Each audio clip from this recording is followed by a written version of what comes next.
Plaza Podcast.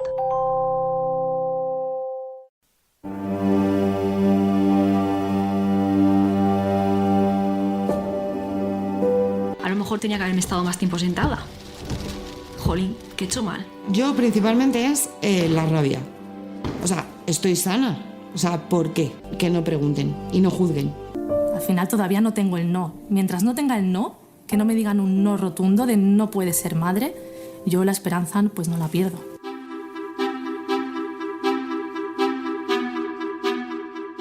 Acaban de escuchar un fragmento del documental Madres Invisibles, cara a cara con la infertilidad. Lo ha producido la Asociación de Pacientes Red Nacional de Infértiles. El documental, que se encuentra en fase final de postproducción, presenta el retrato íntimo de las mujeres en su lucha para conseguir ser madres. España es el segundo país de la Unión Europea con la tasa de fertilidad más baja. Y aunque el modelo de familia cada vez es más diverso y muchas mujeres no quieren ser madres, desear tener hijos y no poder hacerlo sigue siendo motivo de ansiedad y depresión. De hecho, el 40% de los pacientes con infertilidad padecen síntomas depresivos. Además, la Organización Mundial de la Salud alerta sobre el problema de salud pública de la infertilidad. Hoy en Plaza al Día, el tabú de la infertilidad. 1 de cada 6 personas la padecen.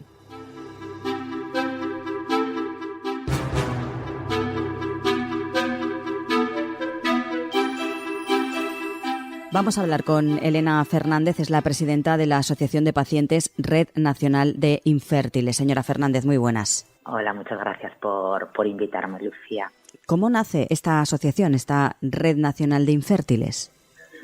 Bueno, pues hace ya 10 años. Este año celebramos nuestro 10º aniversario y bueno, empezamos 3 pacientes que estábamos viviendo la infertilidad en la soledad de nuestras casas, ¿no? Sin poder compartir el dolor, los nervios, el miedo, la angustia. Al final, pues la incomprensión social hacia una enfermedad como la infertilidad provocaba, bueno, y por desgracia sigue provocando, aunque un poquito menos por suerte, pues una conversación en entornos familiares y médicos que es dañina, ¿no? Para quienes atravesamos este camino de no poder tener hijos de una manera tradicional. Así que pues esto te hace vivir la infertilidad en la más absoluta soledad y de repente un día nos encontramos y fue como un volver a respirar, ¿no? Entonces tuvimos tan claro que eso tan bonito y sanador que hayamos sentido teniéndonos, encontrándonos, ¿no? Pues teníamos que compartirlo y hacerlo extensivo al resto de pacientes que decidimos crear la asociación, ¿no? Fue como devolverle a la vida el regalo que nos había hecho. ¿Cuál es exactamente la labor que realizáis y cuántas personas forman ya parte de esta asociación que, como tú dices, ya va a cumplir 10 años? Pues en nuestra asociación ahora mismo somos más de 3.000 asociadas y formamos parte también de Fertility Europe, que es la Federación de Asociaciones de Pacientes Europeos en representación de España, ¿no? Y bueno, pues nuestra labor, nuestra asociación, pues somos la bisagra, somos el nexo de unión entre comunidad científica y pacientes, así como entre políticos y sociedad, ¿no? Pues al final somos la representación de un colectivo que necesita protección y acompañamiento. Nuestra red está compuesta por miles de mujeres que han caminado un sendero parecido con los mismos zapatos, ¿no? Y al final sentirte arropada, comprendida y con el derecho a sentirte de una manera determinada sin ser juzgada, pues es mucho en una situación como esta. Así que somos eso, ¿no? Una red que no deja caer a nadie. Nuestros objetivos principales es procurar siempre que las pacientes estén protegidas en todos los aspectos, ¿no? Pues escuchamos y detectamos problemas que podemos subsanar, conversando con instituciones, trabajamos en incidencia política porque queremos cambiar las cosas, les acompañamos y apoyamos en el tratamiento, pues ponemos a su disposición todos los recursos que tenemos dentro de la asociación, ¿no? Al final es no estás sola, estamos aquí, coge nuestra mano, no te vamos a dejar caer, ¿no? Y por último, divulgamos y concienciamos a la sociedad sobre esta enfermedad. Trabajamos por visibilizar la infertilidad y educar y enseñar a la sociedad lo que es la infertilidad.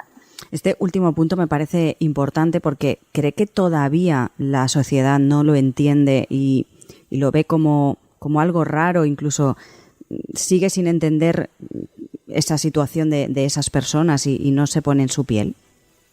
Sí, por desgracia a día de hoy seguimos tratando esta enfermedad, que es una enfermedad que partimos de la base que en muchas ocasiones ni tan siquiera se conoce y desde la oscuridad, desde el tabú, no se sabe lo que es la infertilidad, no se sabe que es una enfermedad multifactorial, que hay múltiples causas que provocan, o la suma de múltiples causas y factores que provocan esta enfermedad. Se piensa que es tan fácil como ir a una clínica de reproducción asistida y salir de allí embarazada con un carrito de bebé. Esto no es así. O sea, es un camino muy largo, muy duro, emocionalmente muy doloroso, muy complicado de gestionar y no se conoce, se minimiza todo lo que tiene que ver con el querer tener un hijo y no poder, ¿no? Volviendo al documental que hemos escuchado al inicio, hemos dicho que está en fase de postproducción y que tenéis abierta una pequeña campaña de crowdfunding. Realmente, escuchando esos testimonios, se puede hacer un poco la idea los oyentes de cómo se sienten esas mujeres, ¿no? Sí, efectivamente, es un resumen muy claro de cómo nos sentimos los pacientes, las pacientes en este camino que es largo, arduo y tedioso, ¿no? Al final es muy difícil no sentir miedo, tristeza, enfado, rabia, incertidumbre y soledad, ¿no? Por lo que decíamos, porque compartir lo que sientes en tu entorno es muy complicado porque no te entienden y trata de ayudarte en muchas ocasiones, pero de una forma que a ti te hace daño, ¿no? Por eso comentábamos antes el trabajo tan importante de divulgación, ¿no? De evitar decir frases como pues no te preocupes, eres joven, te quedas embarazada porque estás estresada, porque estás obsesionada, deja de pensarlo. Madres Invisibles es un documental que presenta el retrato íntimo de las mujeres en su lucha por conseguir ser madres. Está visto desde el punto de vista de la mujer, ¿no? Y cómo esta mujer junto con su pareja pues es víctima de una enfermedad tabú que nos convierte en invisibles. Entonces, va a ser un viaje que nos descubra todas las implicaciones emocionales y físicas alrededor de los tratamientos de reproducción asistida. En estos momentos, como comentabas, estamos en fase de postproducción, trabajando ya en los últimos detalles y hemos abierto una pequeña campaña de crowdfunding para conseguir la financiación necesaria para conseguir que este documental tenga la calidad que se merece y podamos estrenar muy prontito ya. Elena Fernández, recordamos, la presidenta de la Asociación de Pacientes Red Nacional de Infértiles. Muchísimas gracias y enhorabuena por el trabajo que realizan. Muchas gracias.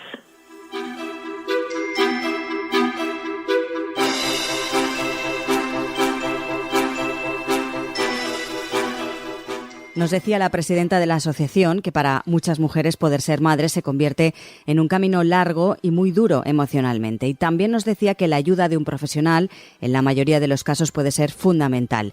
Por eso saludamos también a Lucía Boto. Es psicóloga sanitaria que se ha especializado precisamente en tratar problemas psicológicos derivados de la infertilidad. Señora Boto, muy buenas. Buenas. Encantada de estar aquí, poder hablar de este gran tema que para mí es a nivel personal y profesional muy importante darle voz y poder hablar sobre ello y poder hablar con libertad, con respeto y con información, ¿no?, sobre lo que vamos a tratar hoy. ¿Cuáles serían, en primer lugar, los principales desafíos emocionales que se enfrentan las mujeres y, sobre todo, también sus parejas que están luchando durante mucho tiempo contra esa infertilidad? ¿Qué es lo que más les preocupa y qué es lo que más les afecta? Bueno, pues esto yo creo que cada persona es un mundo y hay muchísimos factores que pueden estar influyendo en los desafíos emocionales. En general, podemos decir que el pasar por un problema de fecundación o de reproducción es de los acontecimientos vitales más estresantes, si no el más. Ya con esto decimos bastante, ¿no? Hay todavía mucho tabú, es decir, no se habla o se habla a posteriori, y esto es debido a que en la sociedad, en la cultura en la que nos movemos, todavía, aunque parezca mentira, existe presión social, existe los juicios sobre, bueno, pues el estilo de vida de la madre, sobre la edad de inicio, sobre lo que debe o no debe hacer la pareja. Esto se vive como una sensación de fallo o hay algo malo en mí por parte de la mujer que no puede quedarse o de la pareja. Además, que bueno, pues que el tratamiento hormonal tan fuerte al que se tiene que someter la mujer en este proceso, pues no ayuda, lógicamente. El impacto emocional de aumento de estrógenos y de progesterona es enorme. Y luego hay muchos otros factores que están ahí y que a veces son encubiertos o que no dan la cara. Uno es la incertidumbre, ¿no? Con la que el miedo a lo que va a pasar, el miedo a lo que a lo mejor no llega y hay mucho deseo. Hay un tipo de duelo del que se habla poco, que es el duelo preconcepcional, que es el duelo que existe cuando yo deseo algo que no estoy teniendo o que igual no tengo nunca, y aparece un miedo a no poder prolongar mi propia vida, ¿no? Mi propia existencia, que hay muchísimos aspectos que pueden influir, ¿no? Hay otro aspecto que es muy significativo y que se repite en la mayoría de las personas que están pasando por esto, que es la edad.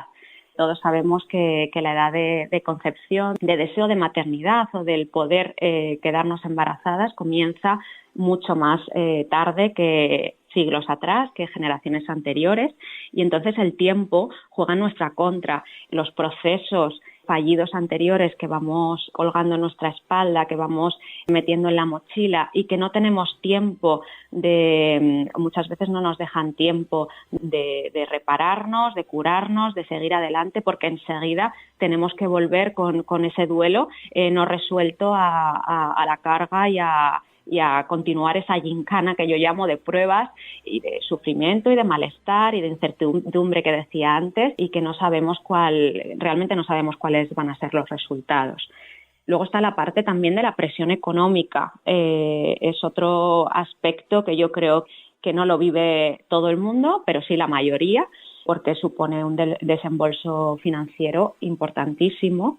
También la soledad en general.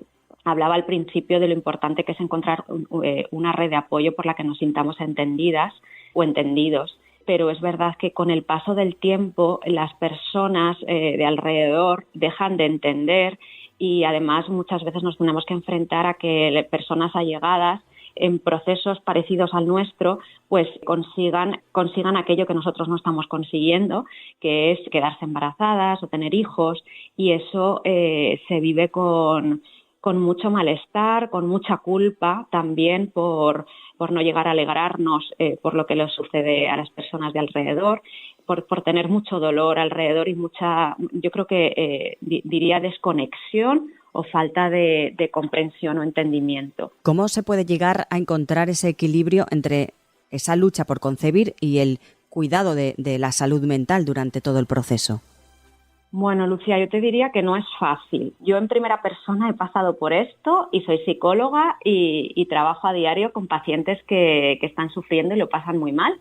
Y he intentado cuidarme, y aún así yo creo que hay que partir de la premisa que pasar por esto y estar bien en todo momento no es posible. O sea, es decir, que vamos a pasar por estrés. Uh-huh. Claro, vamos a pasar por dolor, podemos pasar por duelos incluso, por tristeza, por culpa, o sea, hay muchas cosas, emociones, a reacciones que nos van a ocurrir y tenemos que permitirlas. Eso por un lado. Y luego el encontrar también como esa base segura de acompañamiento, esa red que decía, ese grupo de personas o persona en la que nos sintamos completamente libres para expresar lo que llevamos dentro sin sentirnos juzgados. Y yo creo que este debe ser en lo que nos tenemos que enfocar, ¿no? En aquello que está en nuestra mano.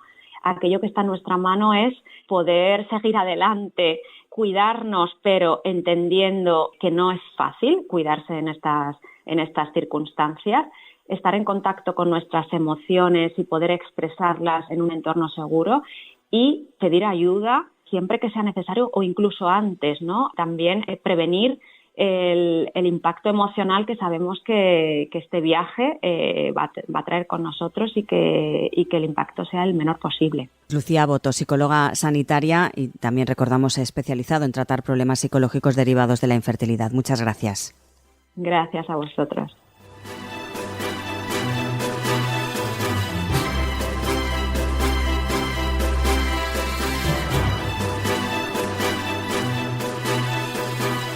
Recuerden que pueden escuchar todos los contenidos de Plaza al Día en todas las cabeceras de Ediciones Plaza y, por supuesto, en la web plazaldía.es. También lo pueden escuchar a través de las diferentes plataformas de podcast a las que pueden suscribirse y enviarnos sus comentarios. Además, el resto de contenidos de Plaza Podcast los tienen disponibles en nuestra web plazapodcast.es. Por último, les animamos a seguirnos en nuestras redes sociales. Estamos en Instagram, en X, en Facebook, en TikTok, en YouTube y en LinkedIn.